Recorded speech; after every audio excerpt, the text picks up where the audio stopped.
সংবাদ সংগ্রহ করতে গিয়ে হামলার শিকার সাংবাদিক মুস্তফা আলমের ঘটনায় নতুন মোড়। রাতাবাড়ী থানায় পুলিশের উদ্যোগে অনুষ্ঠিত বৈঠকে দুই অভিযুক্ত প্রকাশ্যে নিজেদের ভুল স্বীকার করে নিঃশর্ত ক্ষমা প্রার্থনা করেছেন। একই সঙ্গে মূল অভিযুক্ত ফিরে এলে তাকেও প্রকাশ্যে ক্ষমা চাইতে হবে বলে জানিয়েছে রামকৃষ্ণনগর সার্কেল প্রেস ক্লাব। রবিবার রাতে রাতাবাড়ী থানায় শ্রীভূমি জেলা পুলিশ এবং রাতাবাড়ী থানার উদ্যোগে এক বৈঠক অনুষ্ঠিত হয়।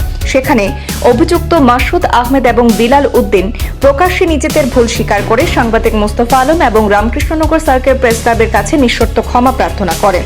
রাজ্যের বাইরে থাকা অপর অভিযুক্ত হেলাল আহমদের পরিবারের পক্ষ থেকেও লিখিতভাবে জানানো হয়েছে তিনি ফিরে এসে 4 দিনের মধ্যে প্রকাশ্যে নিজের ভুল স্বীকার করে ক্ষমা চাইবেন। পুলিশ জানিয়েছে আইন নিজের হাতে তুলে নেওয়া যাবে না। অন্যদিকে রাজ্যের বাইরে থাকা অভিযুক্ত হেলাল আহমদ পরিবার জানিয়েছে যে তিনি ফিরে এলে প্রকাশ্যে ক্ষমা চাইবেন। এদিকে মেডিকেল রিপোর্টে সাংবাদিক মুস্তফা আলমের হাতের একটি হাড় ভেঙে যাওয়ার বিষয়টি নিশ্চিত হয়েছে। পুলিশের দ্রুত পদক্ষেপে সন্তোষ প্রকাশ করেছে প্রেস ক্লাব।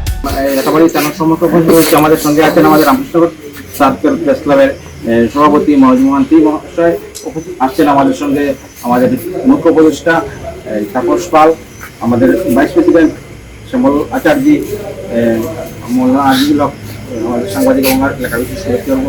আপনারা জানেন কালকে একটা ঘটনা ঘটেছিল। এটা তাহলে পশ্চিমবঙ্গ গ্রামে একটা ভিডিও একটা ইনকোয়ারি এসেছিল আদালত থেকে, এবং সেখানে ইনকোয়ারি আমাদের সংবাদকর্মী মুস্তফা আলম সেখানে গিয়েছিলেন এবং তাকে ভিডিও করছেন বলে অভিযোগের মারধরের ঘটনা ঘটেছিল। তো এই বিষয়ে আজকে আমরা থানা প্রাঙ্গণে অ্যাডিশনাল এসপি মহোদয় উপস্থিত হয়েছিলেন এবং উনি আমাদেরকে সময় দিচ্ছেন 10 মিনিটের মধ্যে বিষয়টা সমাধান যদি হয়, আপোষ মীমাংসা হয় তো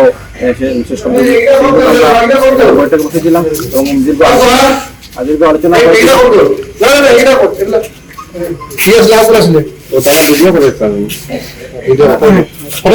দীর্ঘ আলোচনার পর তারা এই ঘটনার যে দুঃখ প্রকাশ করেছে এবং ক্ষমা চেয়েছে এবং যে মেয়ে একুশড হেলাল উদ্দিন অনুপস্থিত থাকার কারণে তারা অভিভাবকরা 4 দিন সময় নিয়েছে এডিশনাল এসপি মহোদয়ের কাছ থেকে এবং অসীম মহোদয়ের কাছ থেকে।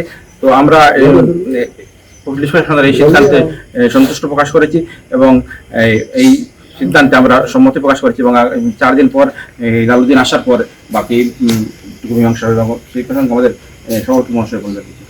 আমাদের সতীর্থ সাংবাদিক মুস্তফা আলমের সাথে যে ঘটনা ঘটেছে সেই ঘটনাটি অত্যন্ত নিন্দনীয়, ধিক্কারজনক। এ নিয়ে মুস্তফা আলম রাতাবাড়ী থানায় এফআইআর দাখিল করার পর আমাদের প্রেস ক্লাবেও বিষয়টি জানিয়েছেন এবং এ নিয়ে প্রেস ক্লাবও সরব হয়। এবং আজ যেহেতু এই বিষয়ে রাতাবাড়ী থানাতে আমরা এসেছি, রাতাবাড়ী থানা ওসিও আছেন, এখানে শ্রীভূমি জেলার যিনি এডিশনাল এসপি ক্রাইম উনিও এসেছেন, ওনার সাথে আমাদের আলোচনা হয়েছে। কিন্তু যারা অভিযুক্তের পক্ষ থেকে কিন্তু বারবার আমাদের কাছে আবেদন জানানো হচ্ছে যে এই বিষয়টিকে নিয়ে আপোষ মীমাংসা নিষ্পত্তি করার জন্য এবং অভিযুক্তদের পরিবারবর্গের যারা আছেন বিশিষ্ট জনেরা তারাও কিন্তু এ নিয়ে আবেদন নিবেদন করছেন, আমাদেরকে অনুরোধ করছেন। সেই অনুরোধের পরিপ্রেক্ষিতে কিন্তু আমরা বিবেচনা করেছি যেহেতু সামাজিক হিসাবে আমরা একই এলাকার লোক এবং যদিও আমরা সংবাদকর্মী হই এবং যেহেতু ওনারা বারবার আবেদন জানাচ্ছেন সেহেতু একবার আমাদের সময় বা সুযোগ দেওয়া প্রয়োজন, সেই হিসাবে আমরা আলোচনা করেছিলাম। কিন্তু মুখ্য যে অভিযুক্ত সেই মুখ্য অভিযুক্ত বাইরে থাকায় আজকে কিন্তু সে ধরনের কোনো আলোচনা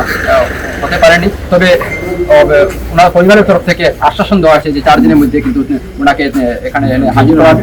2জন অভিযুক্ত আছেন কিন্তু মুখ্য অভিযুক্ত যিনি উনি বাইরে, ওনাকে 4 দিনের ভিতরে কিন্তু এখানে হাজির করা হবে এবং উনি আসার পর যদি আপোষ মীমাংসায় বিষয়টি উনি যদি নিজের ভুল স্বীকার করেন এবং সবাই যদি নিজের ভুল স্বীকার করেন এবং আরও একটি মুখ্য কথা আছে যে শারীরিকভাবে হেনস্থা হয়েছে মুস্তফা আলম, সেই সাথে মুস্তফা আলমের আমরা যা দেখতে পেয়েছি আজকে যে ডাক্তারের রিপোর্ট করে ওর হাতও ভেঙেছে, সব মিলিয়ে ওর যে উচিত ক্ষতিপূরণ যদি ওরা দিতে বা সেই সাথে যদি ক্ষমা প্রার্থন তাহলে কিন্তু আমরা এই আপোষ মীমাংসার পথে এগিয়ে এগোনোর জন্য প্রস্তুত আছি অথবা আইনের পথে হাঁটছি।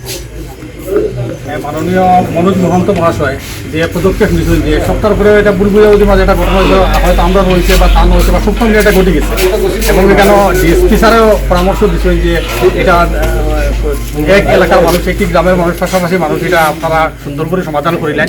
তখন আমরা দায়িত্ব দিলেছি, আমরা প্রেস ক্লাবর আমার জনাব ফরুল হাসান খান সাহেব, আজিজুল হক, আমার কমাল বণিক মহাশয়, এরপরে আচার্য মহাশয় বা যারা প্রেস ক্লাবর শীর্ষস্থানীয় যারা আছেন তাদের কাছে, এবং ওনারা আমার একটা ছোটো ভাই বর্তমানে বিশেষ কারণে বাইরে থাকায় সে আসতে পারেনি অভিযুক্তদের মধ্যে, তাকে আমরা 4 দিনের সময় নিয়েছি এনে দেবো, এবং আমরা পরবর্তীতে সবাই বসে এটা চিরস্থায়ীভাবে সৌহার্দ্যপূর্ণভাবে যেভাবে প্রেস ক্লাবর শীর্ষস্থানীয়রা পরামর্শ দিনে সেই হিসাবে আমরা সমাধান করব।